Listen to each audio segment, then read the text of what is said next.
সেইটো এনেকুৱা এটা কথা চলিছে যে আমি চতুৰ্থ বৰ্গৰ পদ যদি চৰকাৰী নিয়মত দিওঁ তেতিয়াহ'লে লোকেল ল'ৰাই নাপায়।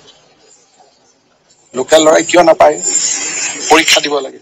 গতিকে তাকে লৈ গাঁও চহৰবিলাকত স্থানীয় ল'ৰাবিলাকে আপত্তি কৰে। সেইকাৰণে আমি এটা চিষ্টেম কৰিব খুজিছো য'ত নেকি স্কুলখনৰ প্ৰিন্সিপালকে তাৰ এজন গ্ৰেড 4 এমপ্লয়ী ল'ব পাৰে স্থানীয় জেগাত। তাৰ কাৰণে এটা নীতি এটা বনাই আছো, কিন্তু এইটো 26ৰ আগত নহয়, 26ৰ পিছত সেইটো ৰাখিব লাগিব। কাৰণ নহলে 4th গ্ৰেড এমপ্লয়ী খিনি বেলেগ জিলাৰ পৰা বেলেগ জিলাত গলে মানুহে বেয়া পায়। সেইকাৰণে বহুত বিলাক ৰাজ্যত আজিকালি নতুন নতুন কিছুমান নিয়ম কৰিছে, ময়ো এবাৰ শিকি আহিছো 2-3টা। কিন্তু বিধানসভা নিৰ্বাচনৰ আগত যিহেতু আমাৰ এডভাৰটাইজ হৈয়ে গ'ল, নিযুক্তিয়ে হ'ব গোটেই পোষ্ট খিনি।